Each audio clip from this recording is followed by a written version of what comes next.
to episode 20 of my Imperium Magazine review. This week I'm going to be reviewing issue 20, which comes with some paints. Get that open, get the paints out.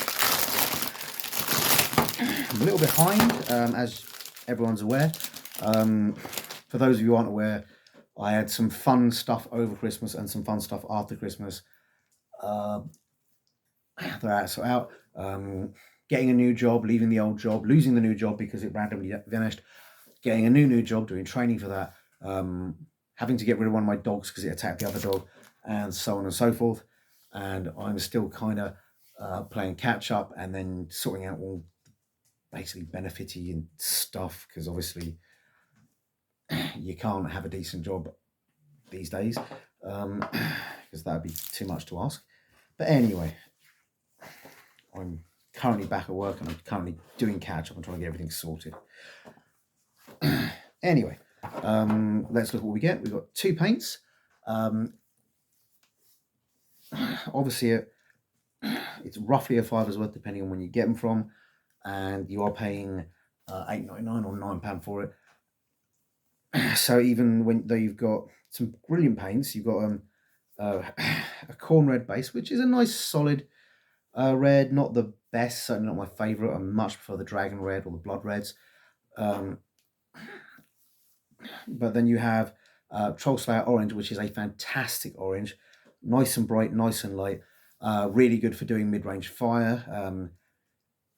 But they're paints that you get a lot of use out of, so you know they're good paints. Just obviously you're not making or saving money on this issue. Ah, well.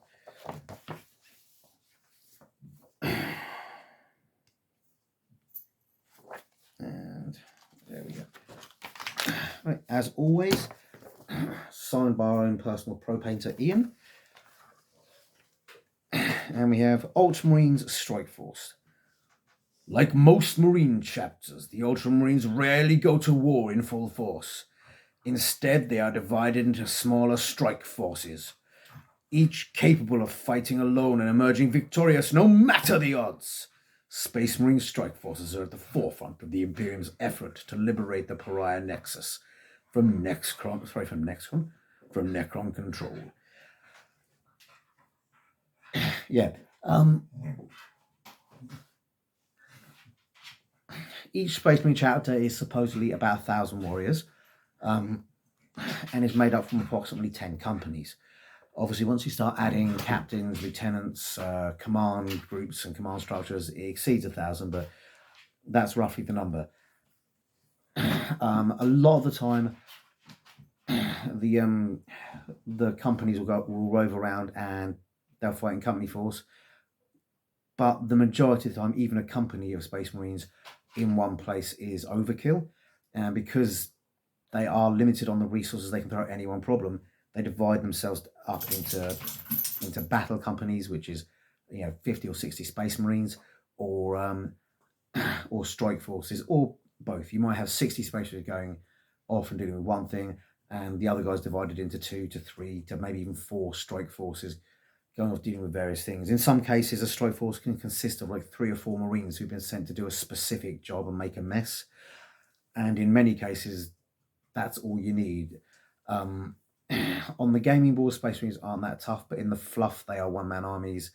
And 4 Space Marines can walk through a rebel Imperial stronghold and destroy, heretics, G-Stealers and whatever, to take out the important shield generator or rescue the hostage, which allows the Imperial Guard to then sweep him and actually do their job.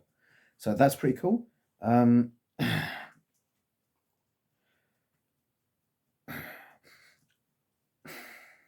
We've got, again, some roll stuff to some name generators, which I like, and you can record bits and pieces for the strike forces as well.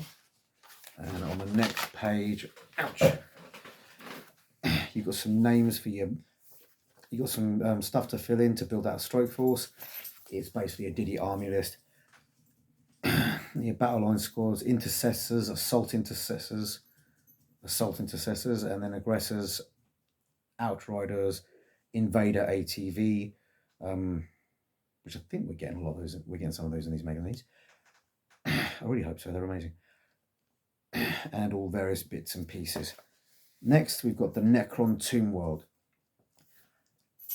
Each and every Necron tomb world possesses a legion powerful enough to crush an entire system under its mechanical advance.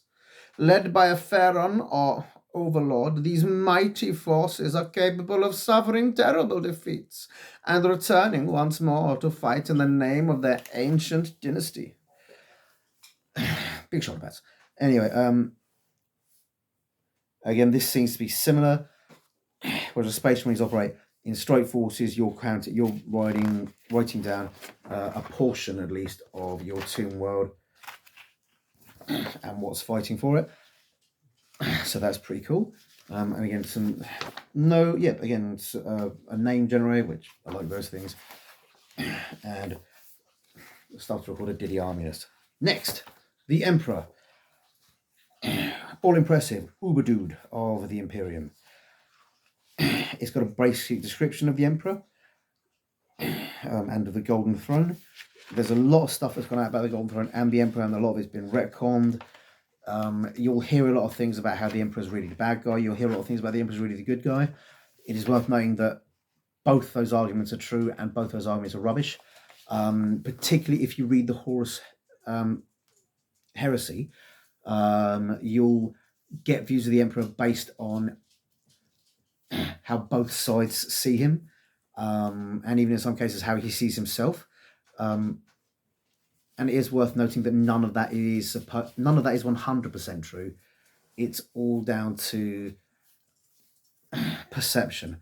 I think for every true fact about the Emperor, there's probably 40,000 ones that are made up. So, so it's really there so that you can make up your own. Well, not even make up your own, but you can make up your own background for the Emperor that works for how you want to play the game. As with most of the history book, there is a lot of cool stuff to read. It goes on about the Astronomicon. The Emperor, even in his corpse form, still has such a powerful soul that you can see it from the other side of the universe, from the far side of the universe. And it is used as basically a lighthouse or a radio beacon or whatever else you want to think of it to guide Psychos through the warp. It's like the North Star. It has a fairly constant position, and as long as you know where it is, you can figure out your way home. We've got the Emperor's Presence, where it goes on with that, and also goes on about. And it's also got a quick one about the Guardians of the Throne, who are the Adeptus Custodes, who are basically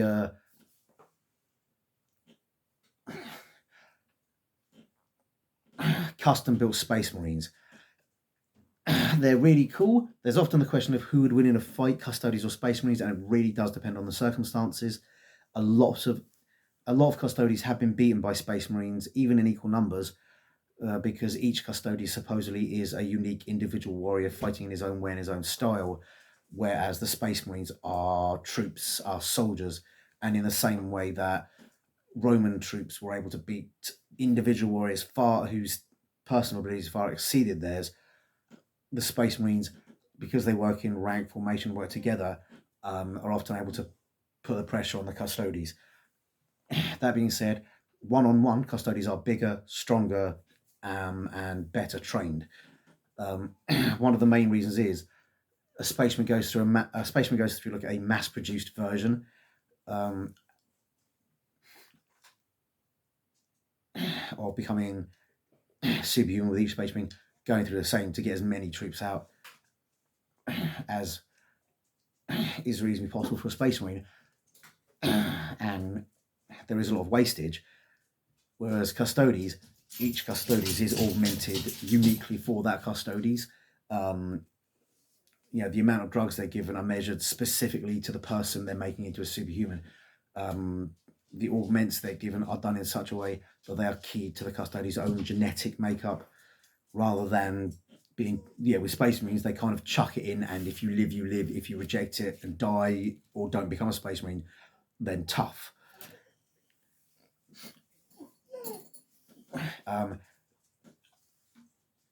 Because of that, Custodes are A, far more likely to live, and B, they're also taken to their own extreme, because again, with Space Marines, you could make them stronger, you could crank up their power, and in previous times they certainly did with things like the Thunder Warriors. But it's still, but because it's a mass-produced thing, you have to aim it. You have to aim the sort of strength and enhancement you're going for at a level that a certain amount of them can handle. Whereas with the Custodes, you can tailor it specifically to him. You can monitor him. You can do things to, things like keeping his temperature down and things like that, so that it gets the absolute maximum out of the augmentations you put in him. So yeah, that's all cool stuff. Next, you've got technological boons. More stuff for the Necrons.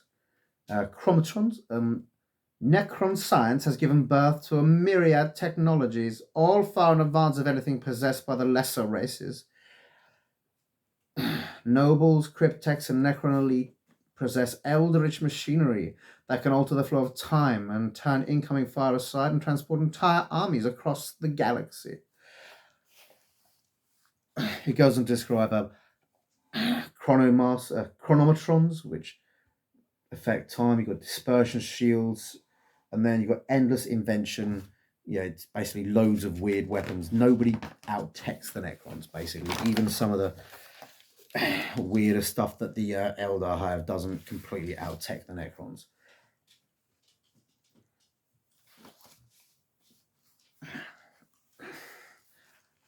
Next, we've got nanoscarab reanimation beams, quantum shielding, and translocators. Translocators are the teleportation technology of the Necrons.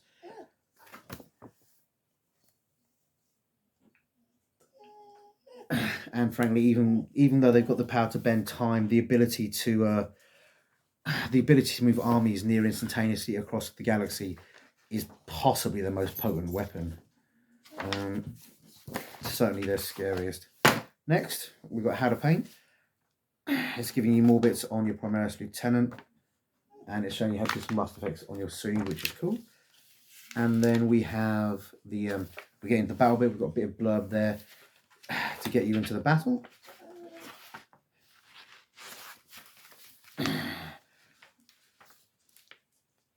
And a tutorial on the Necron reanimation protocols. You can't keep a good Necron down. Which basically goes through how to return warriors to battle. It's a core ability. I'm just going to read a basic bit about it because it is actually quite interesting.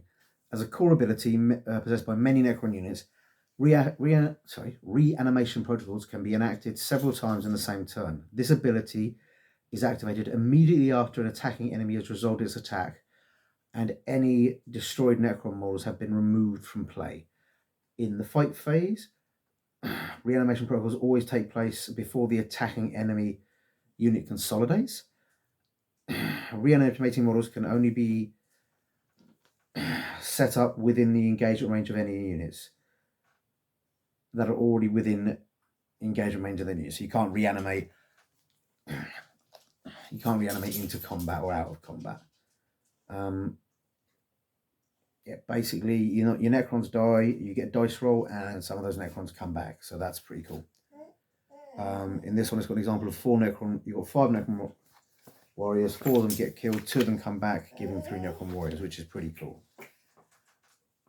Next, we've got a rules reference covering the command phase. And what you can do in there. It's always worth knowing that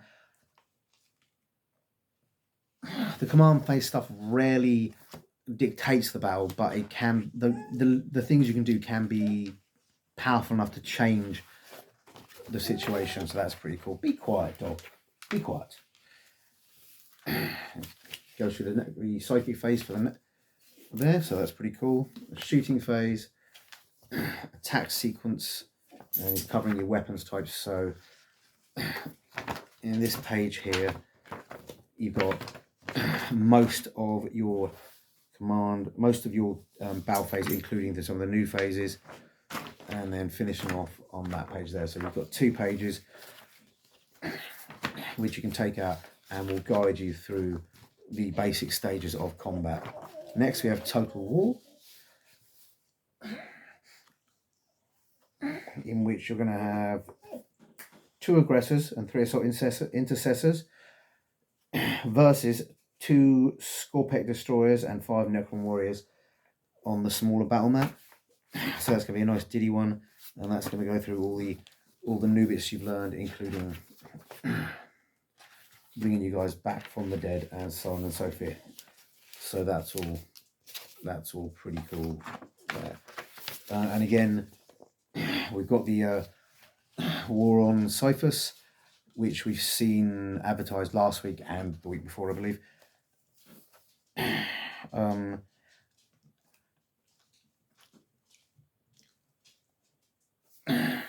Worth noting, you've got a description here of the issue format and the issue 18 mat.